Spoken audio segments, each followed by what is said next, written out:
luar biasa sekali ya perjuangan notaris ternyata ini teman-teman. Pak Henry, kalau kita boleh tahu nih, seperti apa sih proses untuk menjadi notaris dari tahun ke tahun? Nah, apakah ada perbedaannya dulu dan sekarang, atau mungkin sekarang lebih mudah? Nah, proses saat ini pengangkatan notaris itu berdasarkan ketentuan regulasinya setidak-tidaknya atau sekurang-kurangnya 1 tahun 1 kali. 1 kali. Jadi Persyaratannya. tahun ini insya Allah akan dalam waktu dekat kita akan buka, dan itu mekanismenya war seperti kita beli tiketnya Coldplay ketika itu. Jadi kita war, kita kasih tahu jauh-jauh hari ini tahapannya, ini syarat-syaratnya, kita akan buka nanti warnya jam 6. Biasanya kita buka jam 6, sebelum jam 7 sudah selesai.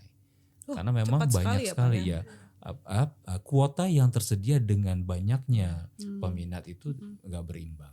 Nah, ini yang tadi menjadi sesuatu yang pasti semua kandidat yang sudah menjadi notaris merasakan itu 3 tahun belakangan ini ya.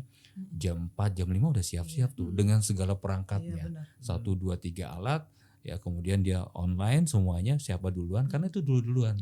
Ya, dulu-duluan. Kalau bicara data nih Pak, kira-kira berapa sih notaris yang war itu untuk memperebutkan berapa kuota gitu? Oke. Kuota itu di angka 2000-an. Kemudian yang ikut war itu hampir 4.000-an. Seperti itu. Ya. Lumayan jadi, juga ya. banyak peminatnya. Karena kalau peminatnya sebanyak itu dan tempatnya sedikit, itu mengundang oknum mafia Pak, mafia akun gitu ya kira-kira mungkin ya. Nah ini bagaimana ya Pak Dejahu menanggapinya, dan mungkin udah ada strategi yang akan dilakukan begitu? Kita perlu luruskan dulu nih mafia akun ini yang mana. Kalau ketika war, mestinya nggak ada ya, mestinya nggak ada. Kalau misalnya yang dimaksud tadi mafia akun itu biasanya adalah akun-akun notaris itu yang disalahgunakan oleh pihak lain. Yang banyak terjadi akun-akun itu biasanya seperti Naomi, saya nggak, mudah-mudahan sih Naomi nggak melakukan itu. Biasanya diserahkan kepada stafnya. Nah, stafnya itu ketika masih bekerja dengan Naomi bisa diawasi, bisa dikontrol. Tapi ketika dia katakan keluar, kemudian dia bertemu dan mungkin dia hilaf, mungkin dia ada yang menawarkan sejumlah uang, lakukan ini, perubahan ini dengan menggunakan akunnya Naomi, bisa terjadi. Modusnya seperti apa sih Mbak Naomi yang diceritakan oleh Pak Henry itu? Kalau yang saya pernah baca berita itu, jadi akun nih yang saya pernah baca itu real kasusnya ya Pak, kalau nggak salah ya Pak Henry. Dia notaris itu udah meninggal, notaris itu udah meninggal, tapi dia akunnya itu mungkin dikasih ke orang lain untuk misalnya perubahan PT atau layanan AHU lainnya gitu ya. Jadi dia mengeluarkan akta padahal dia udah meninggal gitu, karena akunnya itu dipakai oleh orang lain. Jadi kenapa bisa sudah meninggal dan dipakai orang lain ya? Apakah tidak ada pembaruan data begitu Pak? Seperti apa supaya masyarakat nih tahu nih mana notaris yang asli, mana yang tidak begitu?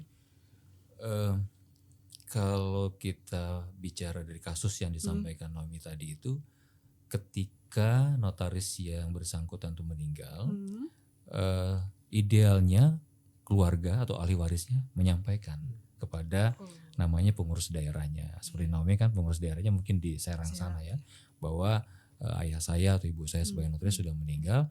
Nah, nanti Pengda akan menghubungi namanya Majelis Pengawas Daerah. Dari sana nanti langsung kita freeze, kita freeze akunnya sepanjang ahli waris tidak menyampaikan, tentu pemerintah kami juga tidak tahu. Nah, itulah satu hal yang kami lakukan, teman-teman di Majelis Pengawas di daerah itu kita cek satu-satu, kita random lah ya, dengan harapan kalau ada yang tadi itu juga kita lakukan pemadanan data. Artinya dari berapa notaris yang ada di satu wilayah kerja itu, biasanya wilayah kerjanya adalah kedudukannya itu di kabupaten atau kota, kita cek berapa yang sudah pensiun, berapa yang meninggal, kita update. Kita akan cleansing ya supaya jangan ada penyalahgunaan akun tadi. Tapi memang ini sesuatu yang perlu kita perbaiki terus gitu. Kalau dari sisi masyarakat sendiri yang pengguna gitu ya Pak ya, untuk milih notaris, bisa nggak sih di search di Google atau website apa gitu yang bisa menunjukkan informasi terkait notaris ini aktif atau tidak? Nah ini kedepannya seperti itu, kedepannya. Tapi saat ini kalau ingin tahu notaris itu asli atau palsu, sebetulnya ada di peraturan kita, regulasi kita, kode etik, dia bisa menunjukkan nama seperti yang punya Naomi ini. Oke. Ada nama jelasnya, gelarnya apa, diangkat Oke. berdasarkan surat keputusan nomor berapa, tanggal berapa. Nah, harusnya begini, ini standar.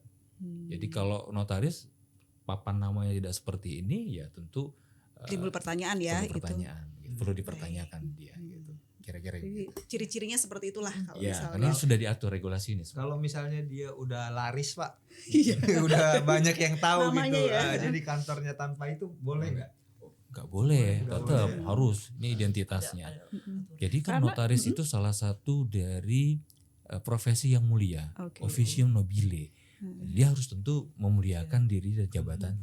Atau bisa jadi karena kan kalau misalnya sudah laris ya, keluarganya dikong-kali-kongin bahasanya. Jadi ini kita udah ada klien banyak nih nanti, jadi diem-diem aja nggak usah lapar kalau udah meninggal, bisa aja dong. Oh iya. Dan iya, iya. staffnya pun udah bisa biasa untuk mengurus itu. Nah, risikonya apa Pak kalau misalnya nekat seperti Ya, itu? Apakah itu- nanti tidak sah jatuhnya atau seperti apa? Betul. Jadi kehebatan profesi notaris ini kan bisa dilihat dari output yang dikeluarkan. Dia pakai stemnya stem Garuda loh. Itu pejabat negara, pejabat publik. Nah, kemudian kalau dia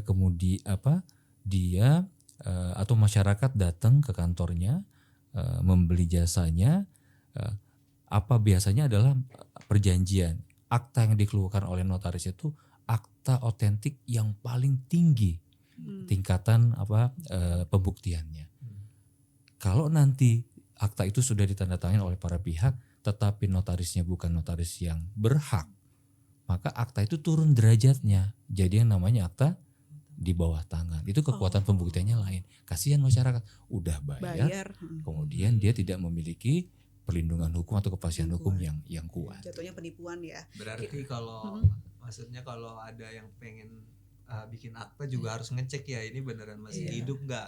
Iya benar-benar bisa kan? dicek. Karena Cari kalau dia tahu. yang kena tipu juga Iya. dia yang rugi. Iya. Betul. Ini harapannya ke depan dalam waktu dekat kita akan memberikan ID kepada masing-masing notaris. Iya. Seperti Naomi ini tidak akan dicek berdasarkan nama, tapi langsung ID-nya nomor berapa, bisa kita berikan ruang.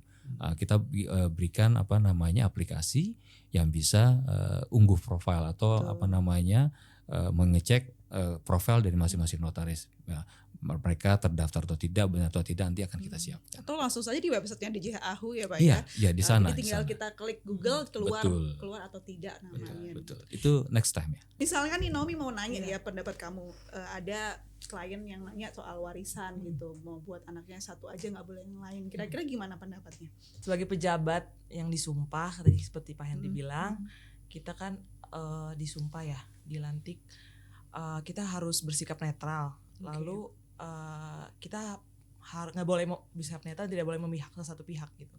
Kalau untuk membuat wasiat kita harus memberikan penyuluhan hukum juga, kayak yang benar secara hukum itu apa, secara hukum perdata, secara hukum di Indonesia itu seperti apa gitu. Terus kita kasih juga misalnya dia kontak nih, saya maunya yang ini nih, gimana mengutamakan salah satu pihak, kita harus ngasih tahu konsekuensi hukumnya.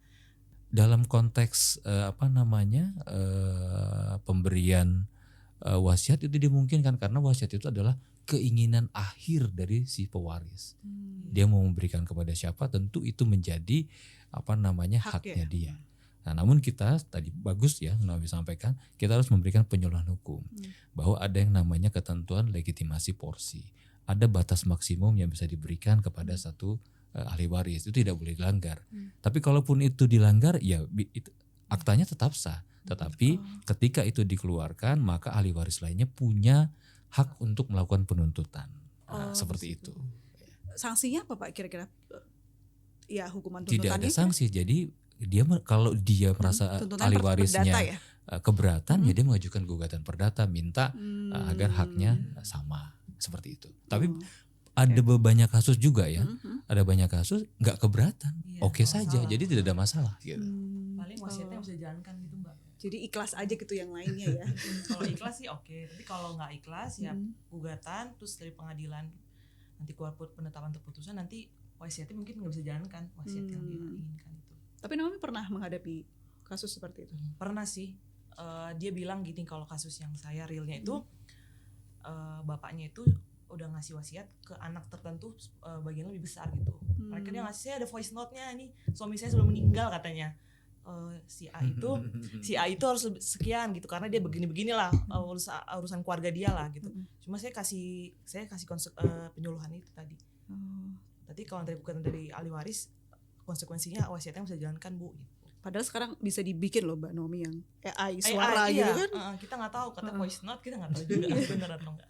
Baik, Bang Nomi Iya. ini ngelihat kasusnya agak serem-serem sedep ini ya. Ngeri-ngeri sedep ini kayak kayak filmnya Bang Nomi ini. Bang Nomi ini deg-degan gak sih? Atau kamu udahlah nggak usah yang serem-serem, ambil yang itu aja pendirian akta aja lah udah gitu. Selalu ngomong sih, maksudnya apapun putusan pekerjaan ya silahkan ambil aja kan, karena yang mengerti dia, aku cuman mendukung aja gitu. Oke.